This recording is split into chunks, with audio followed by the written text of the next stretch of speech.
Hi hello ನಮಸ್ತೆ friends, ನೀವು ನೋಡ್ತಾ ಇದ್ದೀರಾ tech world with Panika YouTube channel. Friends, ಇವತ್ತಿನ ನೋಡಿದ್ರೆ ರಾಜ್ಯ ವಿದ್ಯಾರ್ಥಿ ತಂತ್ರಾಂಶ 2025-26ನೇ ಸಾಲಿನಲ್ಲಿ ಅಪ್ಲಿಕೇಶನ್ ಹಾಕುವಂಥ ವಿದ್ಯಾರ್ಥಿಗಳು ಏನಪ್ಪ ಅಂದರೆ, ಸರ್ ನಮ್ಮದು 1ನೇ ಸ್ಟೆಪ್ ಕಂಪ್ಲೀಟಾಗಿ 2ನೇ ಸ್ಟೆಪ್ ಬರ್ತಾಯಿಲ್ಲ, ಏನಕ್ಕೆ ಬರ್ತಾಯಿಲ್ಲ, ರೀಸನ್ ಹೇಳಿ ಅಂತ ಕೇಳ್ತಿದ್ರು. ಆ ಬಗ್ಗೆ ಸಂಪೂರ್ಣ ಮಾಹಿತಿ ತಿಳಿಸ್ಕೊಡ್ತಾ ಹೋಗ್ತೀನಿ.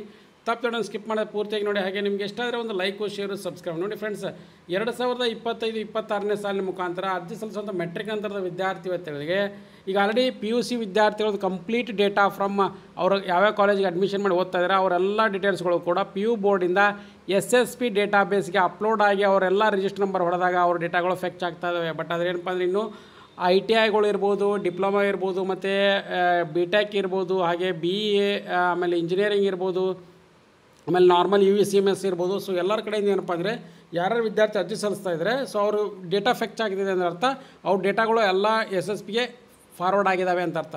ಯಾರು ವಿದ್ಯಾರ್ಥಿಗಳು ಅರ್ಜಿ ಸಲ್ಲಿಸಲಿಕ್ಕೆ ಹೋಗ್ತಾ ಇದ್ದೀರಾ, 2ನೇ ಸ್ಟೆಪ್ನಲ್ಲಿ ಅಪ್ಲೈ ಫಾರ್ ಪೋಸ್ಟ್ ಮೆಟ್ರಿಕ್ ಅಂತ ಹಾಕಿ ನೀವು 2ನೇ ಸ್ಟೆಪ್ ಕಂಪ್ಲೀಟ್ ಮಾಡೋಕ್ಕೆ ಹೋಗ್ತಿರಲ್ಲ, ಸೊ ಅಲ್ಲಿ 2ನೇ ಸ್ಟೆಪ್ ಕಂಪ್ಲೀಟ್ ಮಾಡೋಕ್ಕೆ ಹೋದಾಗ ಅಂದರೆ ವಿದ್ಯಾರ್ಥಿಗಳು 2ನೇ ಸ್ಟೆಪ್ನಲ್ಲಿ ಕಾಲೇಜ್ ಡೀಟೇಲ್ಸ್ಗಳನ್ನ ಅಂದರೆ ಯಾವ ಕಾಲೇಜಿಗೆ ಅಡ್ಮಿಷನ್ ಮಾಡಿದ್ದೀರಾ, ಅವರು ಪ್ರಮೋಟ್ ಆಗಿದ್ದೀರಾ, ಅಥವಾ ಸೆಕೆಂಡ್ ಇಯರ್ ಇದ್ದೀರಾ, ಅಥವಾ ಫಸ್ಟ್ ಇಯರ್ ಅಡ್ಮಿಷನ್ ಮಾಡಿದ್ದೀರಾ, ಸೊ ಎಲ್ಲ ರಿಜಿಸ್ಟರ್ ನಂಬರ್ ಬಂದಿರ್ತಾವಲ್ಲ, ಸೊ ಅದು ಹಾಕಿದಾಗ ನಿಮ್ಮದು ರಿಜಿಸ್ಟರ್ ನಂಬರ್ ಹಾಕಿ ಡೇಟಾ ಫೆಚ್ ಕೊಟ್ಟಾಗ ನಿಮ್ಮ ಬ್ರ್ಯಾಂಚ್ ಇರ್ಬೋದು, ಅಡ್ಮಿಷನ್ ಇರ್ಬೋದು, ಆಮೇಲೆ ಎಲ್ಲ ಡೀಟೇಲ್ಸ್ಗಳು ಬರ್ತಾಯಿದೆ ಅಂದರೆ ನಿಮ್ಮದು ಡೇಟಾ ಫಾರ್ವರ್ಡ್ ಆಗಿದೆ ಅಂತ ಅರ್ಥ.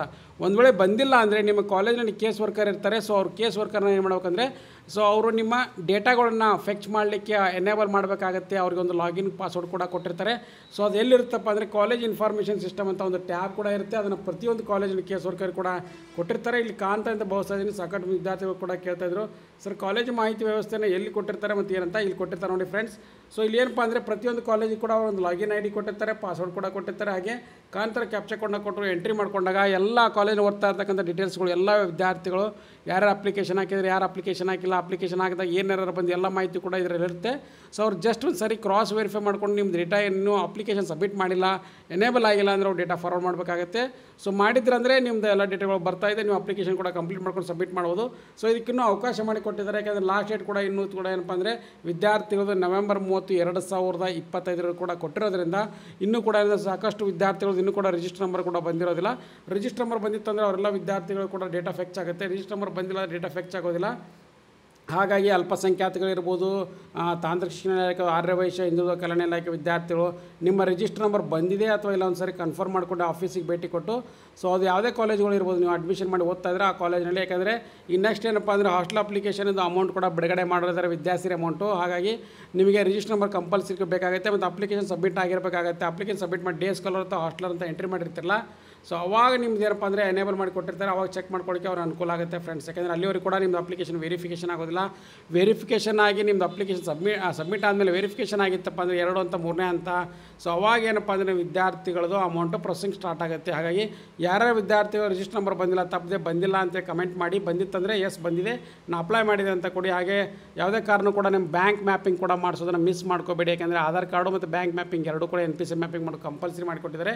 ಸೊ ಇದು ಮಾಡಿದಾಗ ಏನಂದರೆ ನಿಮ್ಮ ಆಧಾರ್ ನಂಬರ್ ಲಿಂಕ್ ಇರ್ತಕ್ಕಂಥ ಬ್ಯಾಂಕ್ ಅಕೌಂಟಿಗೆ ಇಮ್ಮಿಡಿಯೇಟಾಗಿ ಅಮೌಂಟು ಡಿಸ್ಬರ್ಸ್ ಆಗುತ್ತೆ. ಯಾವಾಗ ಅವ್ರದ್ದು ಪುಷ್ಟು ಡೇಟಾ ಅಂತ ಆಗುತ್ತೆ, ಪುಷ್ಟು ಬ್ಯಾಂಕ್ ಅಕೌಂಟ್ ಅಂತ ಬರುತ್ತೆ, ಅವಾಗ ನಿಮ್ಮದೆಲ್ಲ ಕೂಡ ಮಾಹಿತಿ ಬರುತ್ತೆ. ಹಾಗಾಗಿ ನಿಮ್ಮ ಶೈಕ್ಷಣಿಕ ಬೋರ್ಡು, ವಿಶ್ವವಿದ್ಯಾಲಯ, UCMS ತಂತ್ರಾಂಶದಿಂದ ಎಲ್ಲ ವಿವರಗಳನ್ನು SSPಗೆ ಇಮ್ಮಿಡಿಯೇಟಾಗಿ ಫಾರ್ವರ್ಡ್ ಮಾಡಿದ್ರಂದರೆ ಯಾವುದೇ ತೊಂದರೆ ಇಲ್ಲ, ನೀವು ಅಪ್ಲಿಕೇಶನ್ ಸಬ್ಮಿಟ್ ಮಾಡ್ಬೋದು.